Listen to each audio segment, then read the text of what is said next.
Tarkaanfiiwwan of kunuunsuuf fudhachuu qabnu dogoggoroowwan kanaan dura irraa barannee jireenya keenya gara fuulduraaf immoo hirkoo kan nuuf ta'u yookaan adda baasnee haala jireenya jiraannu keessatti tarkaanfiiwwan tarkaanfachuu qabnu yookaan immoo of kunuunsuuf dirqama wantoota nuun tarkaanfii nuun ofirratti fudhachuu qabnu maal isaan jireenya keenya keessatti tarkaanfii yoo ofirratti fudhachuu dhabne yookaan immoo yoo nama murtoo ta'uudhaa baannee rakkoowwan akkamiitu nu mudata rakkoowwan nu mudatan kana keessaa immoo haala kamiin ba'uu dandeenya rakkoowwan gara fuulduraatti nu mudachuu danda'aniif immoo haala kamiin of qopheessuu dandeenya yookaan immoo haala kamiin shape of gochuu dandeenya kan jedhudha guyyaa irraa kan wal faallallu yoo yaa akkam jirtu jaallatamtoonni fi kabajamtoonni hordoftoota koo horoon inspire wartaatan akkamnaaf jirtu bakki isin jirtanitti nageenyisiniif haa baay'atu kan jedhu han obboleessa keessan diinaariyaati tole gaa guyyaa irraallee barnoota baay'ee bareedaa ta'eef jireenya keenya keessatti nu barbaachisu jennee kan yaadnu yookaan immoo dirqama jireenya dhala namaa kamiifuu kan barbaachisan tarkaanfiiwwan of kunuunsuuf fudhachuu qabu yookaan immoo jireenya isaa keessatti qormaan osoo isatti hin dhufin dura kan inni itti of qopheessuu qabu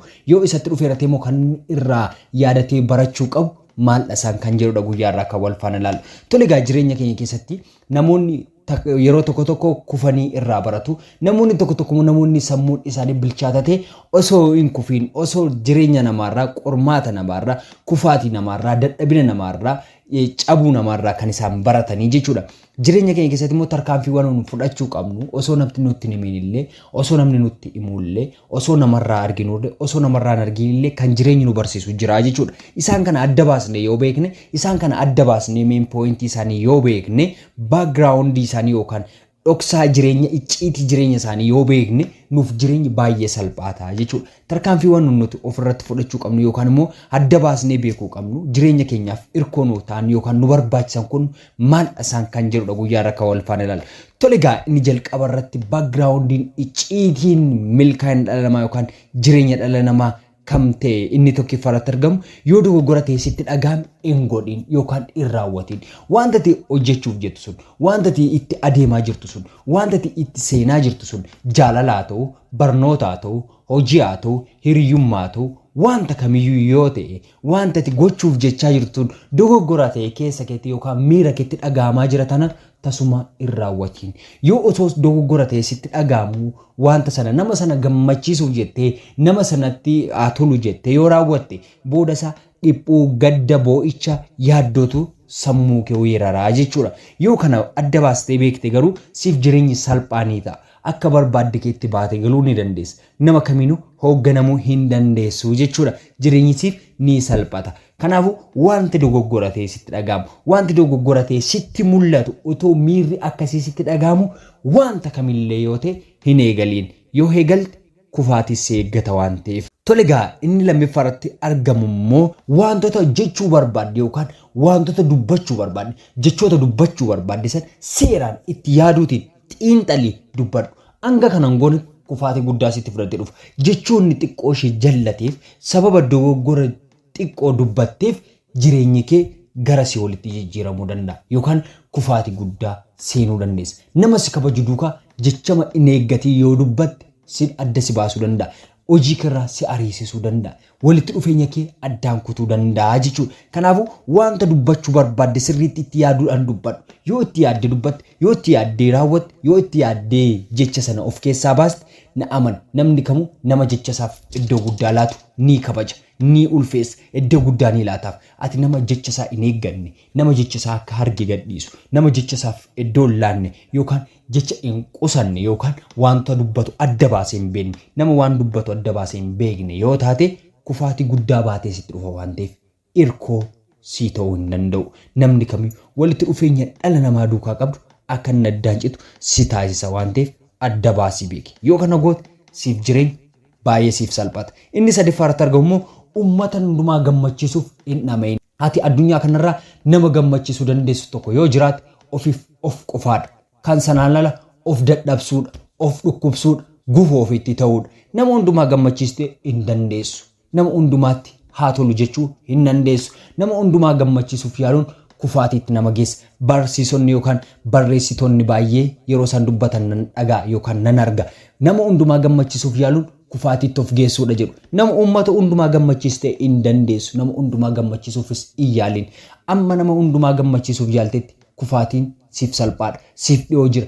cina kee jira sitti hirkatee jira si fudhatee jiguu danda'a waan ta'eef nama hundumaa gammachiisuuf yaalin ati of gammachiisuuf yaaltee jennaan wantoota nama gammachiisan adda baastee beektee jennaan siif jireenya tapha siif ta'a jechuudha sitti ulfaatu kufaatii namaarraa hin barat namoota hundumaa gammachiisurra of qusata of gammachiisurratti xiyyeeffatta jechuudha.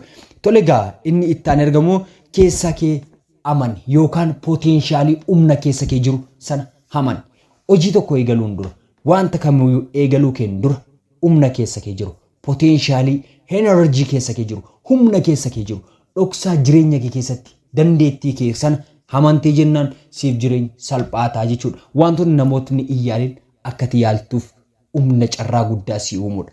Dandeettii keetti gaafamantu humna keetti gaafamantu gaafa keessa keetti amanaa deemtu na amani siif jireenya tapha siif ta'a yookaan akka inni jireenya namatti gaara ta'e siif diriiraa ta'a jechuudha. Siif ni salphata. Hanga kana gochaa deemtetti immoo wanti kamiyyuu siif salphachaa deema. Haala kam keessa yoo seenti siif jireenyi taphatee sitti mul'ata waan ta'eef dandeettii keessa kee jiru humna keessa kee jiru haala keessa jirtu keessatti osoo hin taane humna keessa kee jiru sana yoo madaalteem yoo itti amante wanta barbaadde galmaan geessisuu ni dandeessa yookaan milkeessuu ni dandeessa jechuudha. Inni ittaanee argamu yookaan immoo inni shanaffaa irratti argamu immoo waa'ee ofii keetii gonkumaa hamaa hin dubbatin.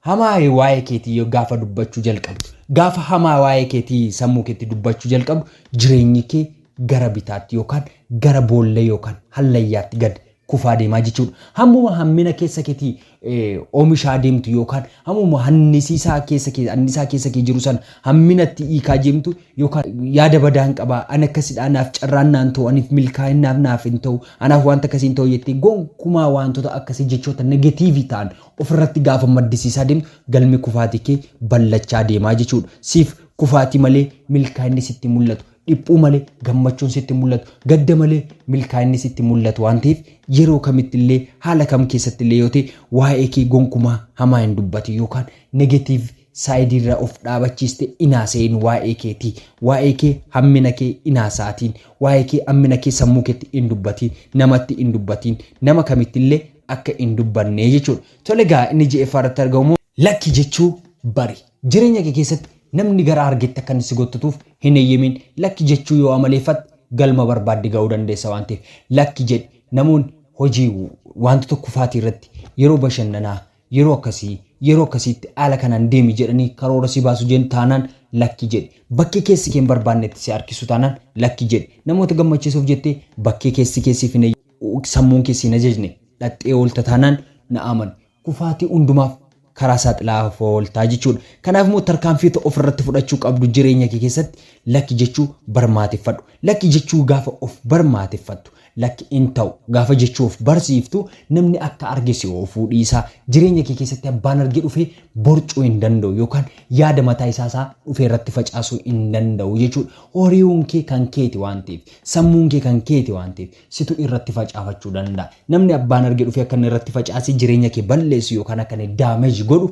heeyyamuu hin qabdu jechuudha. Adda baastee beekuu qabda. Main point jireenya kee keessatti maarratti akka no jechuu qabdu yookaan lakki jechuu qabdu yaada akka sakamirratti yes yookaan immoo tole jechuu qabdu adda baastee yoo beekte siif jireenya salphaa siif ta'a jechuudha. Inni ittaanee argamu yookaan inni torbiffaa irratti argamu waan to'achuu hin dandeenye gadhiisi jireenya kee keessa kaleessa deebisuu hin dandeessu kan du'e udduuba deebisuu hin dandeessu waan dogoggora sirreessuu irraa barachuu dandeessa malee isa dogoggortee dabarte san deebisuu hin dandeessu bishaan dhangalaafti waraabuu hin dandeessu. Kanaafuu wanta jireenya kee keessatti darbe kamiyyuu wanta to'achuu hin dandeenye wanta udduuba deebisuu hin dandeenye wanta udduuba deebistee sirreessuu hin dandeenye jireenya kee keessaa gadhiisaa deemu.